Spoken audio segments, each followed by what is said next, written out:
Hello दोस्तों, कैसे आप सभी दोस्तों। मैं स्वागत करता हूं आज के इस नए वीडियो में। मेरा नाम है अवधेश कुमार और आज मैं आपके सामने एक और वीडियो लेकर के आया हूं। दोस्तों आज जो मैं वीडियो काफ़ी दिनों के बाद लेकर के आया हूं, क्योंकि अभी कुछ कारण की वजह से मैं अपनी वीडियो नहीं अपलोड कर पा रहा था।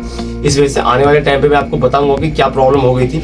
तो दोस्तों आज की जो वीडियो है काफ़ी ज़्यादा खास है, क्योंकि हमारे एक सब्सक्राइबर जो आप लोग के बीच में से ही है, उनको काफ़ी टाइम से उनके मन में काफ़ी सारे डाउट है। तो उन्होंने मेरे को अपने मैसेज में लिख करके बताया कि उनके जो भी डाउट्स है, और उन्होंने मुझसे रिक्वेस्ट किया है कि सर आप प्लीज़ उस जो भी उन्होंने मुझको बताया है उसके ऊपर प्लीज़ वीडियो बनाइए। तो दोस्तों आज की वीडियो इसी टॉपिक के ऊपर रहेगी और आई होप कि जो हमारे जो सब्सक्राइबर है उनके मन के अंदर जो भी डाउट है वो सेम डाउट और लोगों के भी मन में होगा। तो आज मैं उन्होंने मेरे को जो चीज़ें लिख करके दी है उन सबको मैं आज डिफाइन करने वाला हूँ इस वीडियो के अंदर। तो बने रहिए वीडियो के अंदर। चलिए स्टार्ट करते बिना किसी देरी के आज के इस वीडियो की।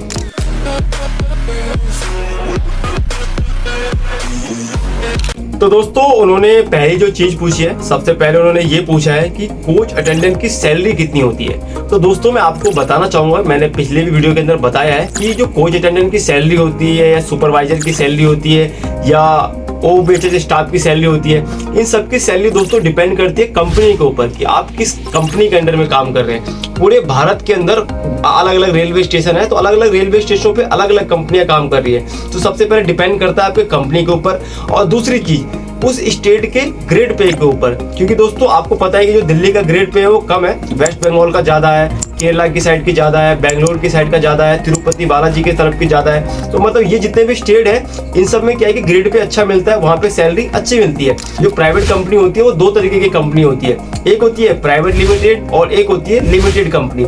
जो भी लिमिटेड कंपनी होती है वो आपको अच्छी सैलरी प्रोवाइड करती है, और जो प्राइवेट कंपनी होती है प्राइवेट लिमिटेड वो आपको कम सैलरी प्रोवाइड करती है। इसलिए जो सैलरी का इन्होंने पूछा है कि कोच अटेंडेंट की सैलरी कितनी होती है, तो यही मैं बताना चाहूंगा कि सैलरी डिपेंड करता है कंपनी के ऊपर। और दोस्तों यदि मैं आपको मिनिमम या मैक्सिमम बताऊं तो मिनिमम सैलरी तो 12 से 13 हज़ार होती है, और यदि मैं मैक्सिमम बताऊं कोच अटेंडेंट की सैलरी तो 18 से 20 हज़ार तक भी होती है, जो अलग अलग स्टेट पे भी डिपेंड करता है और कंपनी के ऊपर डिपेंड करता है। और दोस्तों इनका जो दूसरा डाउट है कि कोच अटेंडेंट का काम सिर्फ बेडशीट और चादर देना होता है कि साफ सफाई भी करते हैं कोच की।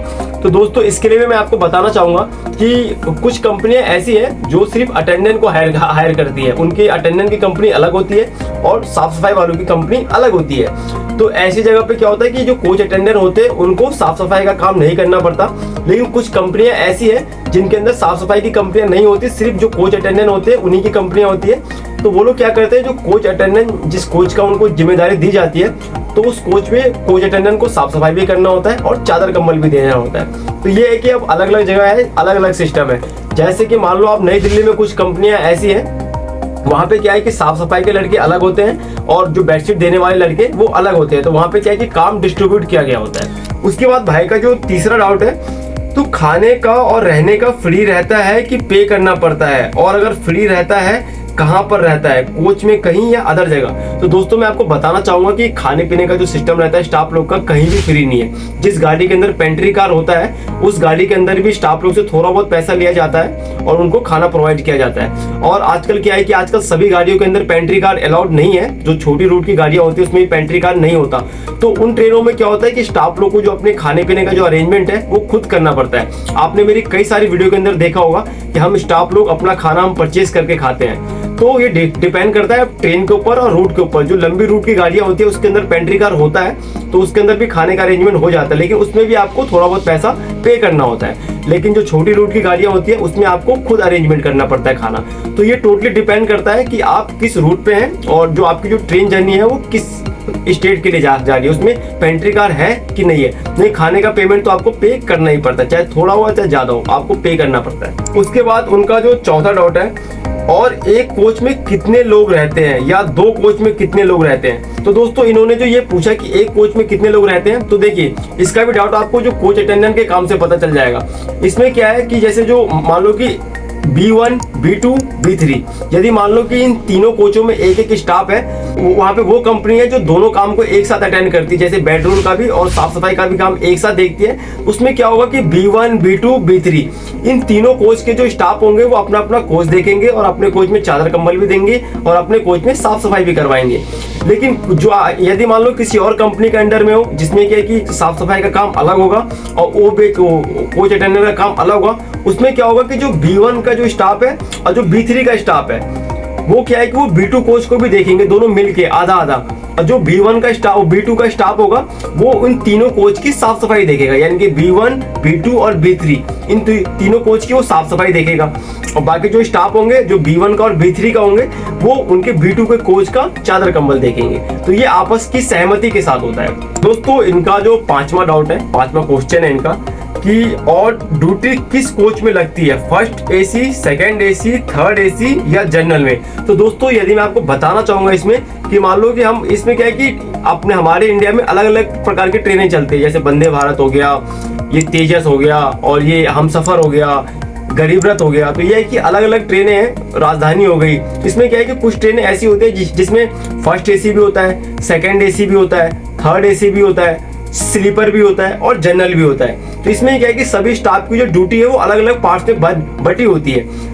स्लीपर में क्या है कि उसमें कोच अटेंडर की जरूरत नहीं है, तो उसमें सिर्फ OBHS स्टाफ की ड्यूटी लगती है, यानी कि उनकी सिर्फ साफ सफाई करने की ड्यूटी लगती है। लेकिन जिस ट्रेन में फर्स्ट AC, सेकंड AC और थर्ड AC होता है उसमें क्या है कि आपकी जो ड्यूटी है वो चेंज होती रहती है। कभी मान लो कि आज आपकी फर्स्ट AC में ड्यूटी लग जाएगी, कभी आपकी सेकंड AC में ड्यूटी लग जाएगी, कभी आपको थर्ड AC में ड्यूटी लग जाएगी। तो ये डिपेंड करता है कि आपको डे बाय डे इस पे चेंज होता है। ऐसा नहीं कि कोई भी स्टाफ फिक्स होता है, वो फर्स्ट AC के लिए होता है, वो सेकंड AC के लिए नहीं होता, ऐसा नहीं। इसमें क्या है कि ड्यूटी आपको चेंज भी किया जाता है। इसके बाद दोस्तों इनका जो अगला डाउट है, जहां से ट्रेन बनकर चल रही है वहां से लेकर जहां तक जाएगी इसके बीच में अगर कोई पैसेंजर ट्रेन पर चढ़ रहा है या उतर रहा है तो उसे जो यूज हुई बेडशीट चादर वही देना पड़ता है या न्यू।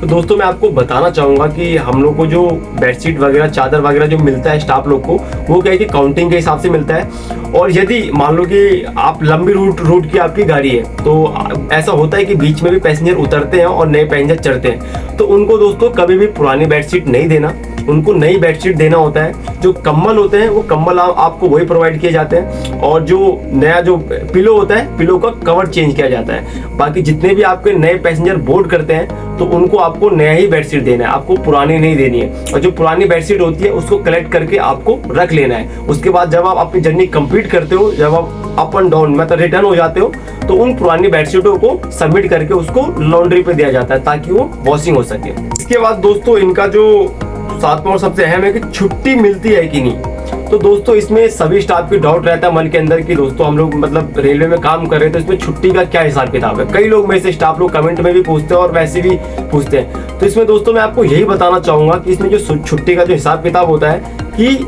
आपकी रूट के ऊपर डिपेंड करता है कि आप किस रूट पे आप जर्नी कर रहे हैं, आपकी ड्यूटी लग रही है। कई ऐसी रूट होती है जो छोटी होती है, यानी कि मतलब 800 किलोमीटर गई और 800 किलोमीटर आई, उसमें क्या होता है कि डे का रेस्ट मिलता है। लेकिन कुछ जर्नी ऐसी होती है जैसे दिल्ली से बॉम्बे, तो वो है कि 1400 किलोमीटर जाती है और 1400 किलोमीटर आती है, उसमें रेस्ट टाइम का अलग हिसाब किताब होता है। हाँ इसमें है कि आपको रेस्ट टाइम तो मिल जाएगा लेकिन आपको छुट्टी नहीं मिलती। यदि आप इसमें छुट्टी करते हो तो आपकी सैलरी कटती है। अगर आपको कभी वैसे भी कोई छुट्टी लेना होता है तो आपको कम से कम हफ्ता दिन पहले आपको खुद बताना होता है ताकि आपको आपकी जगह अल्टीमेट स्टाफ को रखा जाए। लेकिन इसमें आपको छुट्टी कोई नहीं मिलती। अगर आप छुट्टी करते हो तो इसमें पैसे काट लिए जाते हैं। हाँ लेकिन आपको रेस्ट टाइम जरूर मिलेगा, जैसे जैसे ट्रेन का रेस्ट होता है वैसे आपका भी रेस्ट होगा। उसके बाद इनका डाउट है और जो सीट मिलती है, जैसे जो स्टाफ लोग की जो सीट होती है उसे किसी पैसेंजर को दे सकते हैं कि नहीं। तो दोस्तों मैं आपको यही बताना चाहूंगा कि वैसे तो कभी गवर्नमेंट नहीं कहती है, कोई भी स्टाफ नहीं, रेलवे स्टाफ नहीं कहता कि आप अपनी सीट किसी को आप बेच सकते हैं या दे सकते हैं। इसमें क्या होता है कि जैसे जो सीट हमारे लिए उपलब्ध की गई होती है दोस्तों, उसमें क्या है कि कई बार ऐसे होता है जो वेटिंग के पैसेंजर आ जाते हैं या कभी कोई ऐसी लेडीज है उनके साथ फैमिली होती है, कोई बुजुर्ग महिला होती है जो उनके साथ वेटिंग का टिकट लिए होते हैं, उनको जाना जरूरी होता है, इमरजेंसी में जा रहे होते हैं। तो ऐसी परिस्थिति में हम अपनी सीट पे उनको दे देते हैं। मतलब अब किसी की मजबूरी का हम समझते हैं कि हाँ उनकी मजबूरी है या परेशानी है, तो ऐसे में क्या होता है कि हम तो डेली ट्रैवल करते हैं, उसमें क्या है कि हम उस महिला वो जो पैसेंजर होते हैं उनको हम वो सीट दे देते हैं। अब उनकी इच्छा, वो कुछ भी अपनी खुशी से जो भी देते हैं वो स्टाफ रख लेता है। ऐसा कभी भी कोई भी रेलवे स्टाफ या कोई भी गवर्नमेंट नहीं कहती कि आप अपनी सीट को आप बेच सकते हैं। वैसे हमने भी कई बार देखा है कि कई बार लोग जिसको ट्रैवलिंग करना होता है दोस्तों, वो तो अपनी टिकट प्रॉपर ही बुक करवा के ही आता है, जिसको पहले से ही पता हो। लेकिन कुछ लोग ऐसे होते हैं जो इमरजेंसी में जा रहे होते हैं, बहुत ही तत्काल, मतलब अचानक से उनको जाना पड़ता है। तो ऐसे लोग का जो टिकट होता है, तो वो लोग क्या होता है कि हम स्टाफ लोग के पास जो सीट होती है वो हमसे वो ले लेते हैं। उसके बाद इनका जो अगला क्वेश्चन है, तो अगला जो डाउट है, और ड्यूटी कितने घंटे की होती है। तो दोस्तों इसमें ड्यूटी का तो यही है कि आपको कोई घंटे के हिसाब से नहीं है। मान लो कि आप दिल्ली से इंदौर जा रहे हो, तो जितनी देर इंदौर पहुंचेगी ट्रेन, जब तक आपकी ड्यूटी रहती है, जब तक आप इंदौर पहुंच नहीं जाते, तो जाना भी है और वहां से फिर रिटर्न भी आना है। तो इसमें घंटे का हिसाब किताब नहीं होता, आपको ट्रेन के साथ ही रहना है। मान लो ट्रेन लेट भी हो जाती है तो भी आपको लेट ही काम करना होता है। इसमें क्या है कि कोई भी घंटे का हिसाब किताब नहीं है। तो दोस्तों ये कुछ डाउट थे हमारे दोस्त के, तो इस डाउट में हो सकता ऐसा सेम डाउट कई लोगों के मन में भी होगा, तो इसलिए मैंने इन डाउट को उठाया। भाई ने मेरे को पर्टिकुलर एक मैसेज में लिख करके प्रॉपर चीजें भेजी थी और बताया था कि भैया प्लीज इस टॉपिक पे वीडियो बनाइए A to Z। तो इसलिए ये दोस्तों मैं आज की इस वीडियो को आपके सामने लाया हूँ। हो सकता है ये सेम डाउट आप लोग के भी मन में हो, इसलिए आपको कई सारे डाउट आपको क्लियर हो गया होगा। और दोस्तों आने वाले समय पे जो भी आपके कमेंट्स आप लोग करते हैं मुझे, इन सभी कमेंट्स का रिप्लाई मैं इस वीडियो के अंदर देने वाला हूँ। तो बने रहिए हमारे चैनल पे, आज से आपको लगातार आपको वीडियो मिलेंगी, आपसे कोई भी टाइम स्किप नहीं होगा। लगातार मैंने जो पिछली वीडियो डाली है वो काफी 50 दिन पहले डाली है, काफी कुछ देरी के बाद मैंने डाली है, लेकिन अब ऐसा नहीं होगा। अब आपको मेरे चैनल पर रेगुलर वीडियो मिलेगी। तो दोस्तों कोई भी आपको डाउट हो तो आप नीचे हमारे कमेंट में आप लिख सकते हैं, मैं कमेंट को रीड करता हूं और आने वाले समय पे आपके कमेंट को भी मैं पढ़ करके उसके ऊपर आपको जवाब दूंगा। तो दोस्तों आज की वीडियो को मैं यहीं पे क्लोज कर रहा हूं। आप यदि हमारी वीडियो को देख रहे हैं तो प्लीज हमारी वीडियो को लाइक करें, और यदि आप हमारे चैनल पे नए आए हैं तो प्लीज हमारे चैनल को सब्सक्राइब करें और चैनल का बेल आइकन दबाना ना भूलें, ताकि जो भी आने वाली वीडियो है उसकी नोटिफिकेशन आपको टाइम पे मिलती रहे। मिलते हैं दोस्तों नेक्स्ट वीडियो में, जब तक के लिए जय श्री राम।